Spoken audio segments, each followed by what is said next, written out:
Hello, and welcome to the Raw Food Health Empowerment Podcast, where we explore ways to optimize our health and brain function for better health and well being. I'm your host, Samantha Salmon, certified integrative nutrition health coach and brain health licensed trainer. In today's episode, we're talking to Justin Lipomi, the owner of Balanced Brain Neurofeedback and a certified NeurOptimal Wellness Trainer with over 15 years of experience in mental and behavioral health. He has worked with athletes and peak performers to improve brain function, flexibility, and resilience, and is passionate about helping individuals achieve personal success through the benefits of neurofeedback. Justin will be sharing his insights and expertise on the innovative techniques he uses to help athletes achieve optimal brain function through neurofeedback. This technique helps to enhance focus, reduce anxiety, and promote overall mental clarity, all of which are crucial for high-performing athletes. So sit back, relax, and tune in to discover how neurofeedback can help the athletes in your life reach their full potential, whether you work with them as clients or they're your family members or you yourself are an athlete. I feel like you are going to get a really great benefit out of this episode and learn something new. Thank you so much for joining us today. Yeah, thank you so much for having me. I'm excited. Yeah, I'm excited to share with the community more about neurofeedback. It's not something that's talked about a lot. I've learned a little bit about it in my brain health trainer course, but can you explain like what neurofeedback is exactly and how you're using it to help athletes specifically? For sure, neurofeedback has been around for a very long time, but like you mentioned, it's not something that's talked about enough.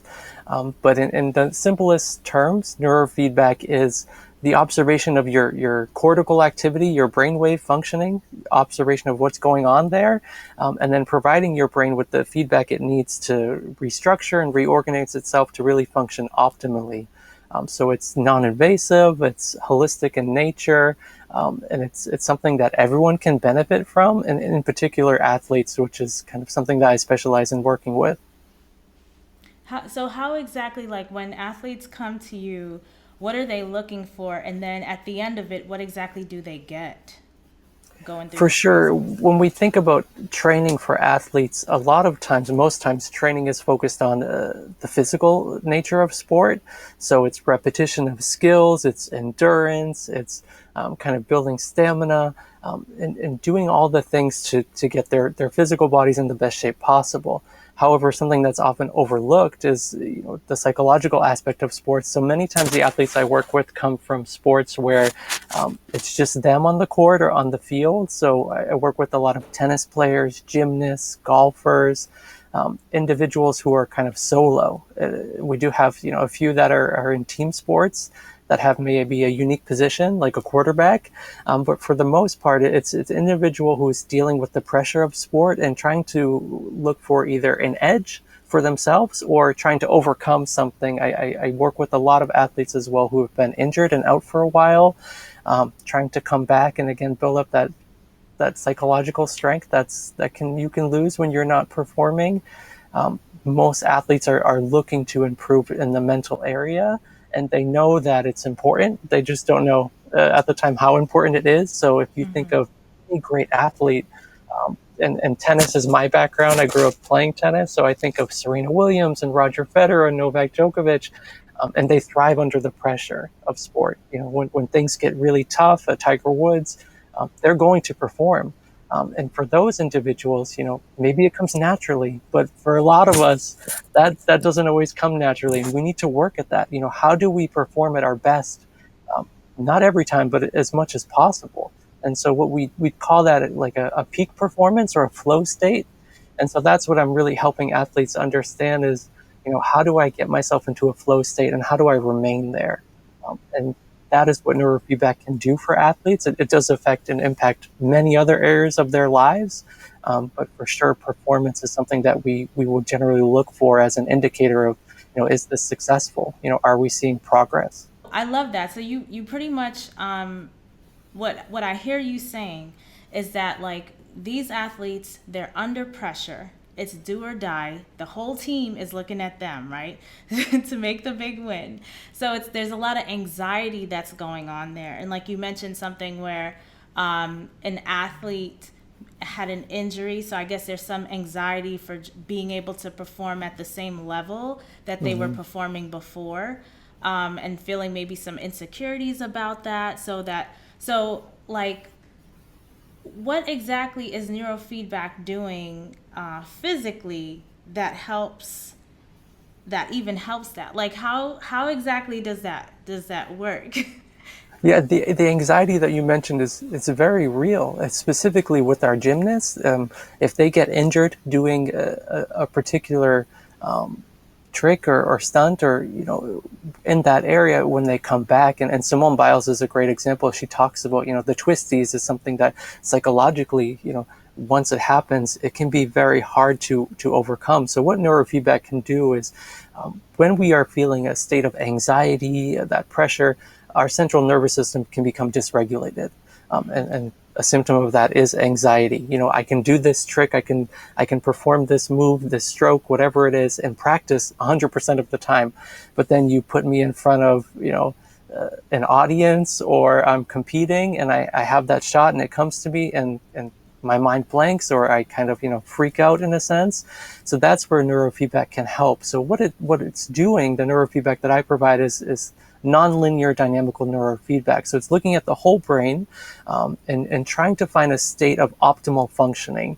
And so if we can target that, if we can help athletes understand what is going on in their brain during times of low pressure and low stress, such as sitting in a neurofeedback session, we're helping them to then parlay that into their performance, into their practice, into their training. So what neurofeedback is doing, in a sense, is kind of getting them to a very peaceful, mindful state, so they can stay present in the moment. So that way, when they are competing, those little saboteur thoughts that we have in our head, like, I can't do this, I'm going to miss the shot, those types of things start to fall away, where it allows them to really focus on the present moment and get into that flow state and really compete to their best ability. And many athletes, there's so many sports documentaries out there. I think Netflix is doing a great job between Formula One and the Breakpoint series and now the golf series, where athletes are professional athletes are being very vocal about what's going on in their minds while they're competing. So we can't ever, stop that talk. That happens. It's part of human nature. But what we can do is help them understand, okay, how do I function optimally? What is my flow state? And get that really belief that they can do it, that confidence that sometimes is lacking, especially when an athlete is out or they've been injured, because they've missed so many weeks of training. Mm-hmm. So how is this like different than something like cognitive behavioral therapy, let's say? That's a good question. So I think there's definitely a benefit to both, and athletes can certainly benefit from multiple different therapies. How this is different is neurofeedback can really taps into your unconscious mind. So it allows the client, it allows the person to really access what's going on behind the scenes, right? If you put a mirror up to your brain, that's what neurofeedback is. It's providing you a mirror to what's happening in the moment with your brain. With CBT and other forms of therapy, you're asking the person to go back and think about what's happening in those past moments, right? Which is effective, but for many people, they don't always know what's going on. They can't always speak to what's actually happening in that moment. So what neurofeedback does, again, it provides a mirror to what's going on inside, allows you to tap into that unconscious part of your brain and start making some global changes. Mm-hmm, mm-hmm. So, like, in terms of results, because I know you work with athletes, what are the like major results that they've been seeing going through this process? Yeah, I would say one athlete where I've really seen some great results, and she's 12 years old, and I want to say she's top 10 in the nation for tennis in her age group. She also plays up 14s and 16s as well. And what we've seen with her is she has amazing ability, right? She can do great things in practice, but what she was finding in matches when she's out there alone is she was freezing up and getting really tense. And that's something very common with many athletes. You just don't have the same looseness. So what we've seen with her is just an ability to really loosen up and play her game and let go of the pressure of winning and losing, because it's a thought that was constantly on her mind, is just thinking about winning all the time. So as she's being more loose and been able to stay in that flow state, she's had some great results. And so for many athletes, that's what we'll see, and we'll hear from them kind of, I feel so much more relaxed when I'm training and when I'm competing. It feels like, there's a weight off my shoulders, there's less pressure. And then the coaches will typically say the same things. And it will translate to other areas of their lives, as well as, with their schoolwork, with how they function with their peers. I think we do put a lot of pressure on our athletes, and they put a lot of pressure on themselves. So when they start to feel that pressure alleviate, they perform much better. Mm-hmm. Yeah, everything you've been saying, I'm thinking like, wow, I go through the same thing when I do talks, like, at events and things. And it's crazy because I've, talked a lot. In the past, I don't know, since 2011, I've been in the health and wellness field professionally, and I've done many talks, different platforms. I have the podcast and all this stuff. I'm talking a lot. But I recall even just this past weekend on Sunday, getting on stage to do my talk, and the anxiety to the point, like, first I was sick before I went on stage. I was like, oh my gosh, like, I feel like I'm going to throw up right now. I didn't throw up, thank God. Got on stage, and literally all the saliva in my mouth just disappeared. My mouth was so dry I could hardly separate it, I got through it, but it was so shocking to me, because it's like I do this all the time, but now I'm like in a different venue because these people are right in front of me as opposed to being on a screen. Even doing lives online is not the same as being live in front of the people. So, everything you're saying is like resonating with me right now. I'm just wondering, because it feels like there's just so many different use cases, and the way I've learned neurofeedback is even for things like with folks who have like mental health disorders, right? That are probably more,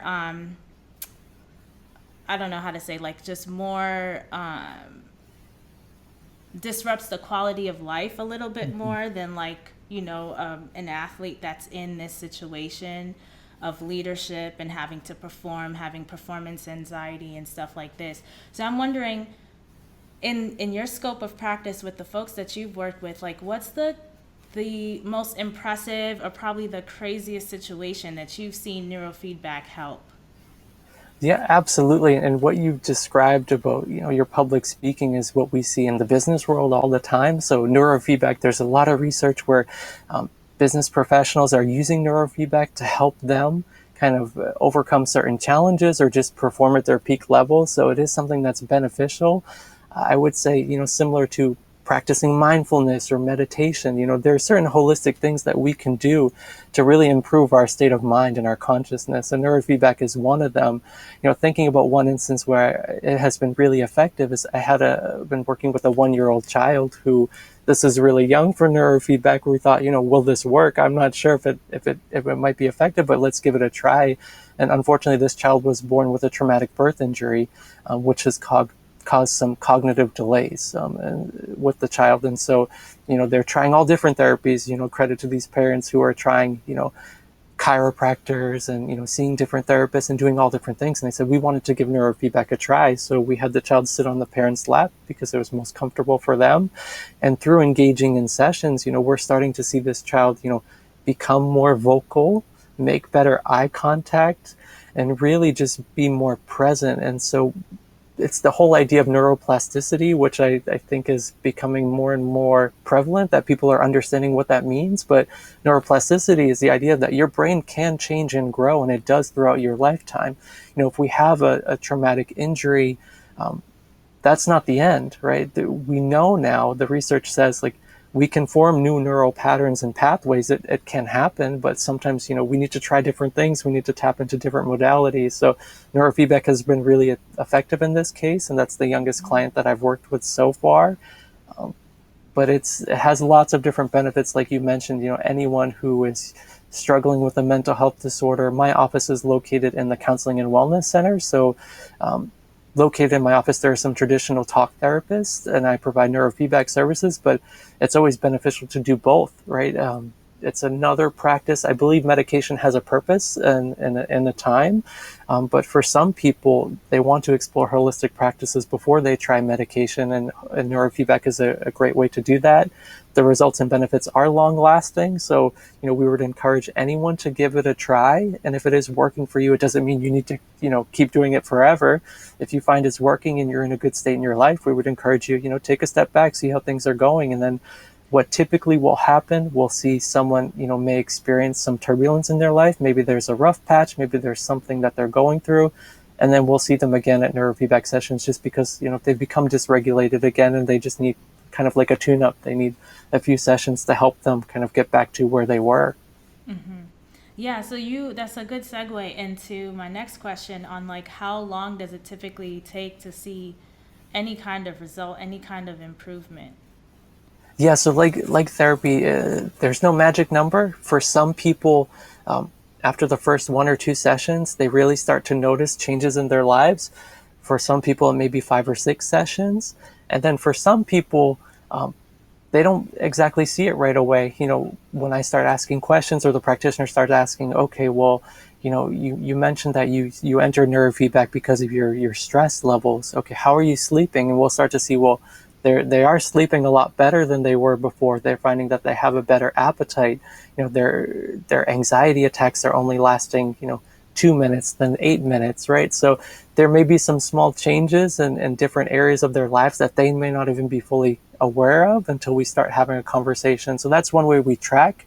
We have a behavioral checklist that we go through with the client pre-sessions, and also during the sessions we'll follow up with that and see if there are any changes. Like I said, there's no magic number, but for many people the effects are immediate and they'll start to see some changes right away. I see.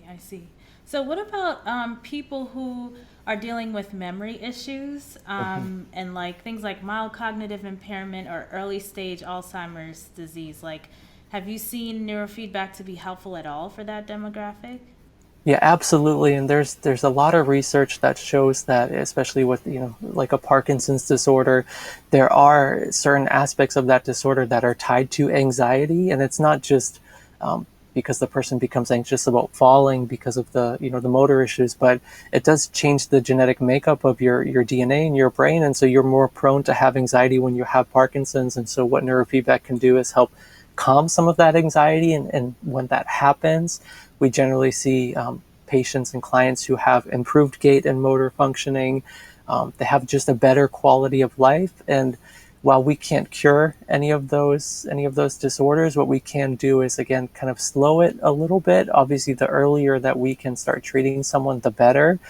For anyone that has a degenerative disorder or any memory issues, just simple aging, it changes our memory. As we get older, we become more forgetful and things, start to change up there. So neurofeedback can be really helpful for that as well. What we find with those individuals is their caregivers also can really benefit from neurofeedback. If you're a full-time caregiver of an aging parent or a grandparent who suffers from Alzheimer's or dementia or Parkinson's, that's a lot of stress on you. So we find that the caregivers can really benefit from the services as well. Yeah, I would love to hear more about that because I definitely know a ton of people in my community who are caregivers and dealing with folks who I would say have a porcupine personality, Yeah. like aggressive irritability type of behavior, which even for those people, I feel like something like this could potentially help because it's a brain issue, right? But you can't force people to do something would be helpful for them. Yes, that's the So, hardest part.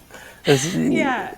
we can't force people to engage in certain services. We can provide information and education about what neurofeedback is, or other holistic treatments, but ultimately, and this is what I try to tell clients, if you come into the mindset of any treatment that this is not going to work, this is not going to be beneficial, then it's not. It's not going to work or be beneficial, right? We need to be open-minded to any treatment or any services that we are receiving. So it's important to put the education out there and hopefully plant a seed, so that way, if they are experiencing any, dysregularities, stress, disruptions, that they know that this is a resource for them that's out there. So, how can people connect with you and find you and learn more about your services, like how much they cost and what the packages are and things like that? For sure. The website is Balanced Brain Neuro, NEURO.com. We also have Balanced Brain Neurofeedback on Facebook and on Instagram as well, Balanced Brain at Balanced Brain Neurofeedback. You can certainly find us there. We're located in Bunnell, which is in Palm Coast in Flagler County.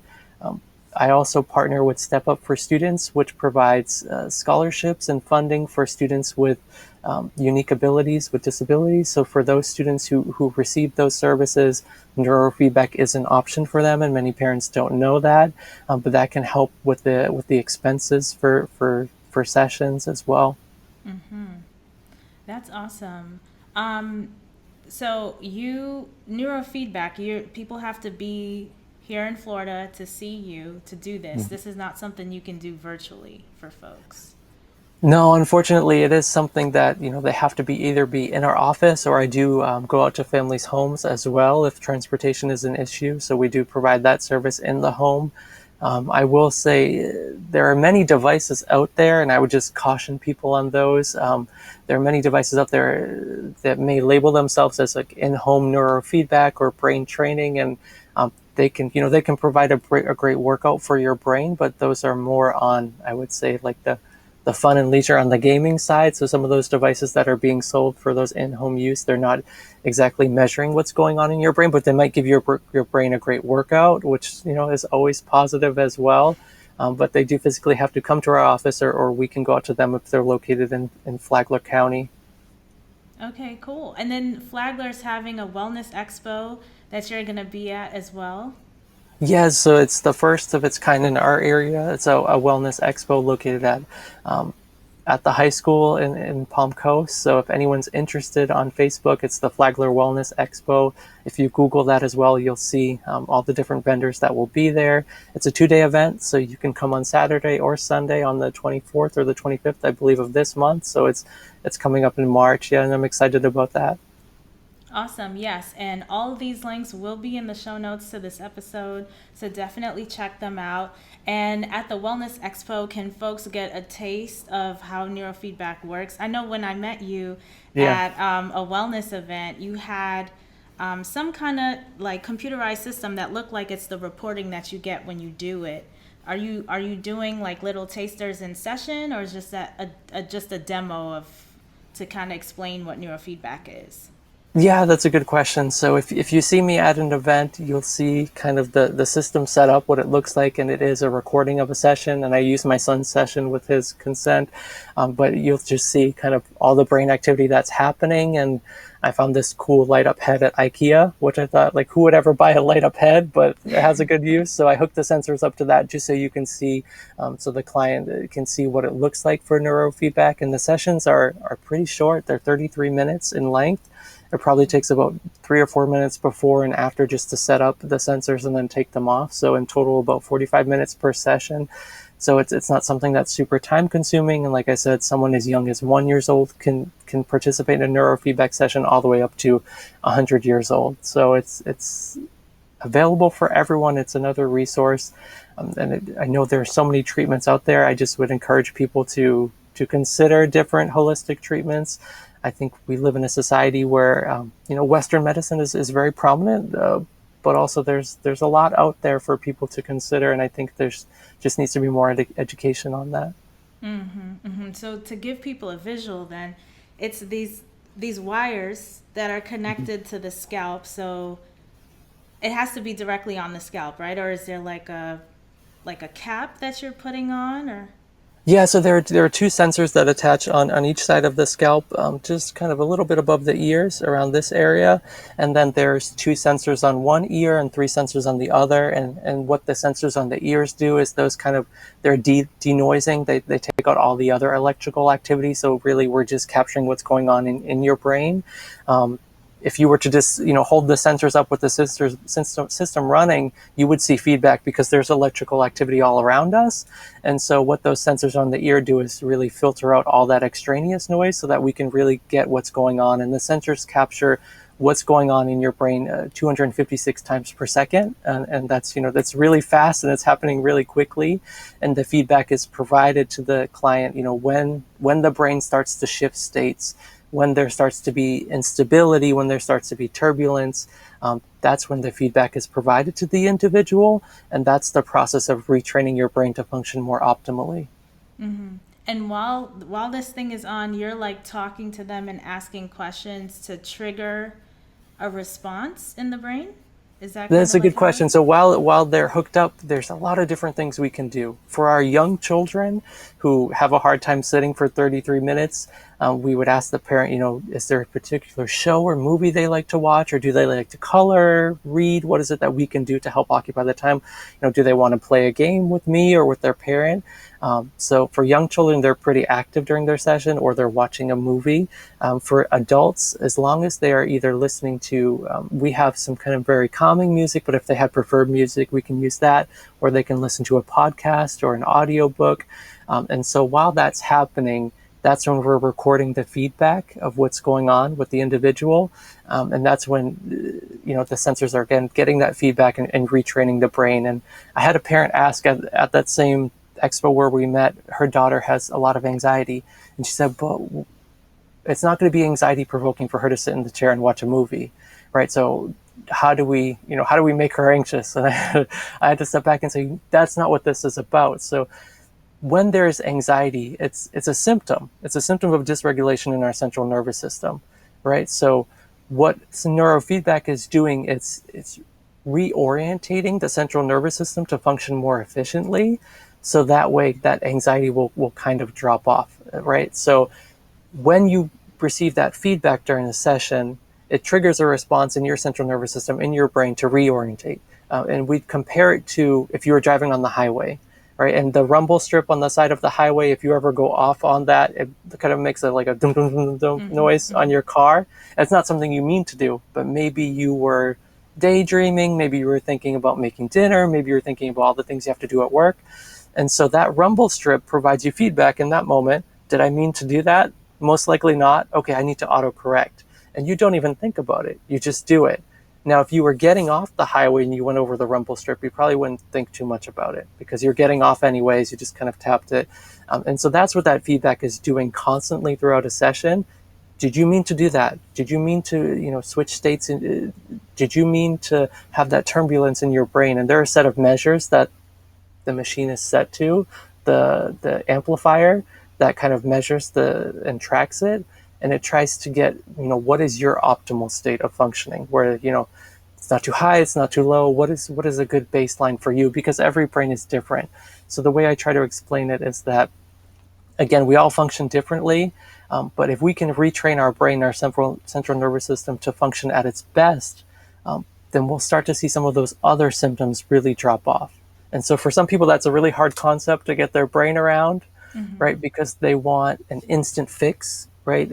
I met with an esthetician and also a woman who she does a lot of I would say plastic surgery type of things. And we were, just networking, and she said, my clients want a quick fix. They want a pill to suck away the fat. They want, and that's the society we live in, right? So we wanted people to take a pill and they want their problem solved. Unfortunately, that's not how our body works, right? So for those who take, medication for attention and anxiety, right, those help in the moment. But as soon as you stop taking that medication, unfortunately, those symptoms come back. And that's where brain training can really help to train your body to function at its best, and it's more long term. Does that make sense? I know this kind of went all over the place. No, yeah, it makes total sense. And as you're talking, I'm thinking about, some books I've read about the history of mental treatment. And, they used to actually shock the brain to fix things. And do like lobotomies and things. But, so I just think it's best not to go for the quick fix, especially when we're dealing with the brain. It just seems safer to just observe what's going on and do these less invasive modalities. I feel like this is not that invasive. Even you're seeing what's going on the inside, but it's painless. It sounds like, and you're able to track because it's observable. You're able to track progress over time, so you can tell if you're wasting your time or not. If you need to try something else. And that's part of the agreement that I have clients sign for their consent is, if you find that this is not helpful for you, please feel free to, we don't have to commit to any additional sessions, right? So I want you to try what works best for you. And if you're finding this is not working, that's 100% okay, right? We all operate very differently. And it would be the same for anyone who's looking for weight loss, right? If I just said, go get liposuction, and then they still continue to eat the same unhealthy way and they still continue to not work out, then all that weight would just come back. And so it's very similar with how we treat our bodies. Our central nervous system is that we need to address it from a holistic level and also provide the individual with, some education and some resources. So those quick fixes may be good in the short term, but for your health and long term, I'm not too sure that, that's something you'd want to pursue and continue with. Yeah, and I'm curious, how did you even get into this line of work? Like, why neurofeedback, especially since it's so niche and hardly known, how did you get into doing it? That's a great question. So my background is in psychology, counseling, and mental health. For the past almost 15 years, I've been either a school counselor or working with individuals through telecounseling after the pandemic hit. My son, about 5 years ago, was diagnosed with Tourette syndrome and OCD as a 5-year-old. And we went the traditional route to doctors, and they wanted to put him on medication as a 5-year-old. And just my own education and knowledge of psychotropic drugs, it was not something I was comfortable with doing at this time. I wanted to try some other treatments, some alternative treatments to see, is there anything else we can do? We tried traditional talk therapy, and for him at the age of 5, it wasn't helpful for him, and perhaps maybe he just wasn't ready for that route. And so then I'm not sure who it was, but they recommended neurofeedback. So he said, I don't know what this is. I'll give it a try 5 years ago. And instantly we saw a lot of benefits for him, especially with some of the tics that he had with his Tourette's, just raising his awareness about what's going on and helping him, really control those. He had a lot of facial tics. So we saw some immediate really benefits. And so then I started researching neurofeedback and I became educated on it. And then we started practicing ourselves as a whole family in the home. And then I eventually got to the point where I decided, this is something I'd like to share with the community. I'd love to, have my own practice, and kind of got the ball rolling. So my practice officially opened up in January. So it hasn't been open for too long. But it's been a great opportunity just because there are so many people that don't know what it is, at least in the area of Florida where I live. So it's been good to just spread some knowledge, and I've been really impressed with, I would say, the athletes. That's what's really picked up the most. That was a field that I didn't expect at first, but going back and thinking about my own experiences, as a collegiate tennis player, as an athlete, I struggled a lot with performance, and I never had a coach who really knew how to address it. And I know I wasn't the only one. I think I grew up in an era where it was kind of suck it up, be a man. That's kind of how it was, and that's how we were told to compete. But there was never really any addressing what's going on. I think we've gotten so much better with that. And like I said, athletes are so much more open, professional athletes, to talking about their struggles. So I think that was the biggest surprise, just the need that athletes had in this area for something like this. Yeah. Wow. That's amazing. So your son, if you don't mind me asking, is he still dealing with Tourette's? It's just alleviated? Has it been like cured? I know we can't use the word cure and all that terminology, but like, how has it progressed for him? Because you said this journey started with him like 5 years ago. Yeah, I would say, it's not something I don't think he'll ever not have Tourette's, but if you were just meeting him, I think you wouldn't even notice what was going on, because they are so subtle, and to the point where the only time I would really see them is during times of high stress. And so before, I was thinking at the age of 5, he would even have like jerking motions where his body would jerk, and it looked like he was convulsing, and people in public would stare because they wouldn't know what was going on. Now you might see during times of distress, he may have one thing he used to do a lot was smell things. So he may have like a little bit of finger sniffing, but that's it. Right. So he's really been able to control what's going on. I think that has to do with his central nervous system is much more regulated. But we've seen so much improvement with him. And, that was just after a few sessions of neurofeedback. But now it's got to the point where, like I said, he looks like any other child. I don't think any person could pick him out of a lineup and say, that's the child who has Tourette's. I think it's very subtle. So it's been a blessing for us. Wow, that's great. And I can't wait to learn more about like how it helps with like excessive sweating for folks. I've heard of folks who have this issue, and that could be an issue with stress and the the nervous system, and like how they're dealing with different environments. So yeah, I mean, I know Florida, this definitely would be new for Florida, but just generally nationwide, I really don't see too many people talking about this. So I really appreciate you sharing your personal story about how you came into this and sharing that example of your son. I think that's really inspirational, and for educating us all on the potential. No, thank you. I appreciate the opportunity. I have connected with a lot of chiropractors in the area, and surprisingly, maybe not surprisingly, but I found chiropractors to be the most supportive individuals. They really do get it that everything stems from the central nervous system, and I had never really had any experience with with that form of treatment. But the more I talk with them, the more I find out neurofeedback and the practice and chiropractor's practice are really aligned. There's so much similarity in what's going on. So I would encourage any individual, if you've never seen a chiropractor, it can do amazing things for your health, in addition to all the other great things that you're probably already doing with your body, just to make sure you're taking care of yourself. Awesome, Justin. Thank you so much. Thank you.